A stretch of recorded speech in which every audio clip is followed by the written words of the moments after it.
Oke, pelajaran kita hari ini yaitu akidah akhlak. Sebelum kita belajar, alangkah baiknya kita berdoa terlebih dahulu. Silakan ketua kelasnya dipimpin teman-temannya untuk berdoa. Marilah kawan-kawan, sebelum kita belajar, kita berdoa bersama. Berdoa mulai. Berdoa selesai.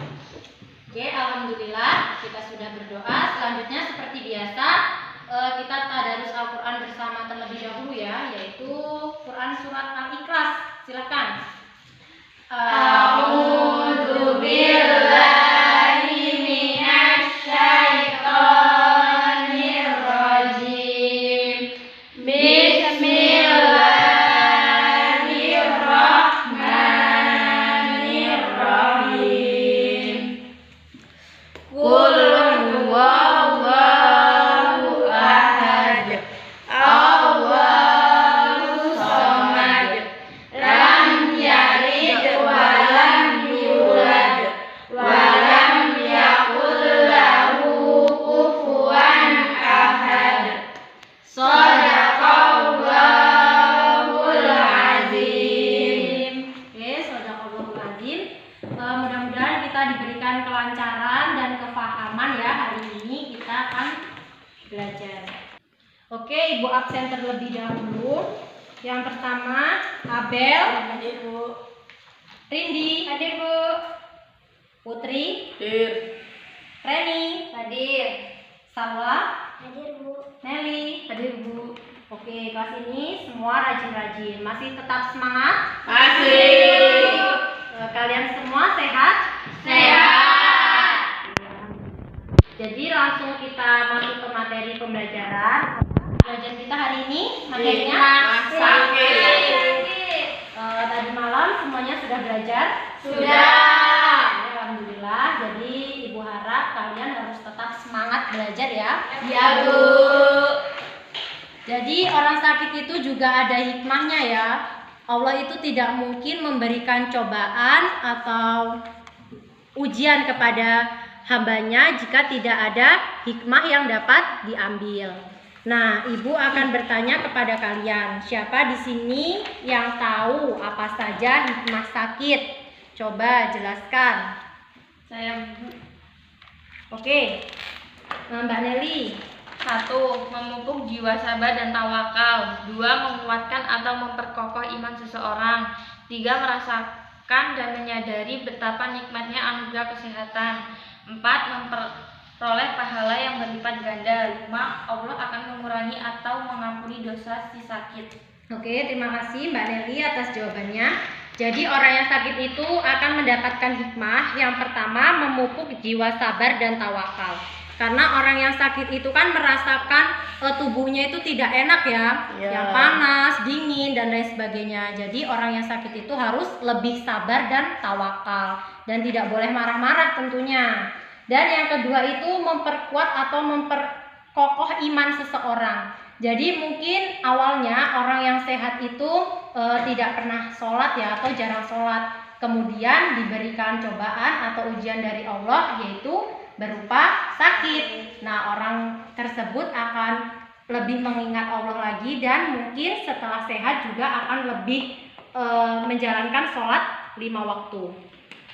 Selanjutnya yaitu menyadari atau merasakan betapa nikmatnya anugerah sehat. Jadi ketika kita sehat, kita itu tidak boleh menyia-nyiakan ya. Kita harus menjaga kesehatan kita.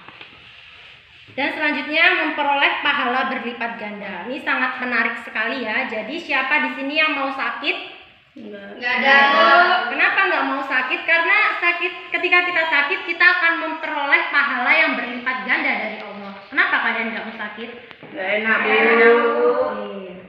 Ya seperti itu ya. Tapi jika kalian diberikan sakit, kalian harus ikhlas dan sabar menerimanya. Selanjutnya yaitu Allah akan mengurangi dosa-dosa kita. Jadi ketika kita sakit itu sangat enak ya. Allah akan menambah pahala kita dan akan mengurangi dosa-dosa kita. Nah seperti itu materi hikmah sakit ini. Di antara kalian yang belum jelas atau belum paham boleh ya ditanyakan, silahkan. Saya, Bu. Ya. Mengapa orang yang sakit baru menyadari betapa nikmatnya sakit sehat?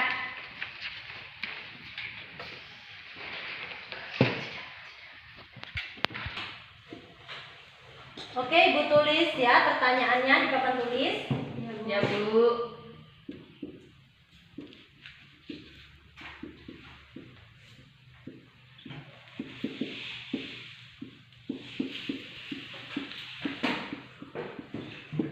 Oke, sebelum Ibu menjelaskan atau menjawab pertanyaan dari Mbak Rindi tadi, siapa di sini yang mau mencoba menjawab? Saya, Bu. Oke, Mbak Reni silakan. Karena sewaktu-waktu sehat, orang sering menunda-nunda makan. Oke, bagus ya jawabannya. Boleh beri aplaus. Oke, jadi biasanya orang yang sakit itu baru menyadari bahwa nikmat sehat itu sangat luar biasa ya. Karena biasanya ketika kita sehat, kita itu sering menunda-nunda makan. Nah, coba di sini siapa yang sering menunda-nunda makan? Saya, Bu. Banyak, Bu. Itu tidak boleh ya. Kita harus tetap menjaga pola makan dan harus menjaga kesehatan. Oke, jika ada yang masih belum paham boleh ditanyakan. Atau cukup? Cukup. Selanjutnya Ibu akan membagi kalian menjadi 2 kelompok.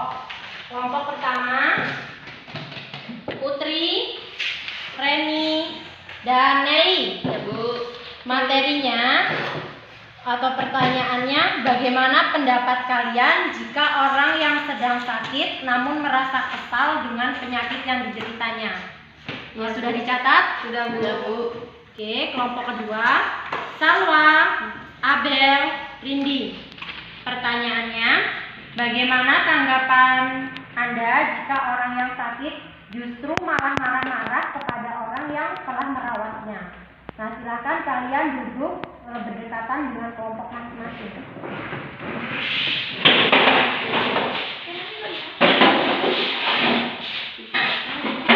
Oke, silakan didiskusikan jawaban kalian karena Ibu akan mengambil nilai untuk diskusi kelompok kalian hari ini. Ibu beri waktu 15 menit ya dari sekarang. Oke, kami. Terima kasih ya.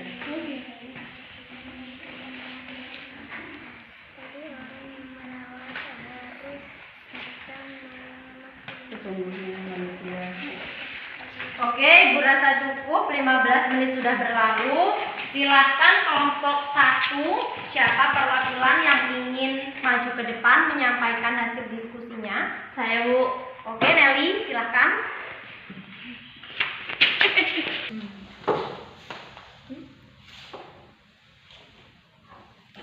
Sebelumnya saya awali. Assalamualaikum warahmatullahi wabarakatuh. Waalaikumsalam warahmatullahi wabarakatuh.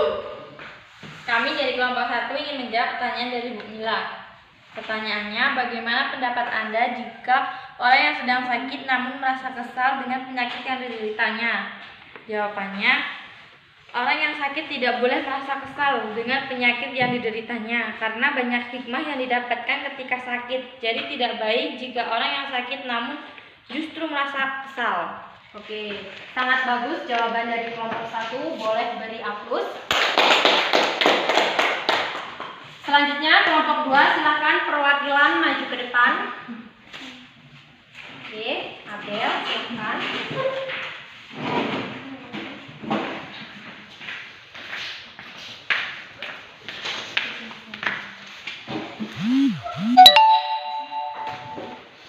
Assalamualaikum warahmatullahi wabarakatuh. Waalaikumsalam warahmatullahi wabarakatuh. Saya perwakilan dari kelompok 2 ingin menjawab pertanyaan dari Bu Mila.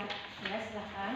Pertanyaannya, bagaimana tanggapan Anda jika ada orang yang sakit justru marah-marah kepada orang yang telah merawatnya? Jawabannya, tanda terima kasih yaitu harus bisa menghargai orang yang telah merawat.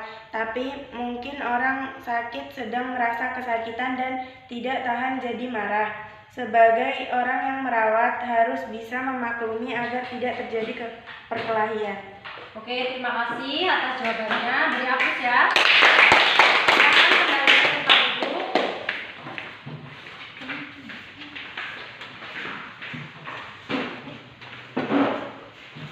Jadi orang yang sakit itu tidak boleh merasa kesal dan marah-marah ya. Kita harus sabar agar kita mendapat pahala yang berlipat ganda tentunya.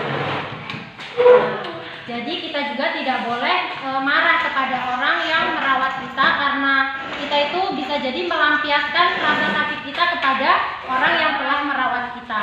Jadi kita harus berterima kasih kepada orang yang telah merawat kita ketika kita sakit. Oke, mungkin materi hari ini Ibu cukupkan. Silahkan kalian kembali ke tempat duduk masing-masing.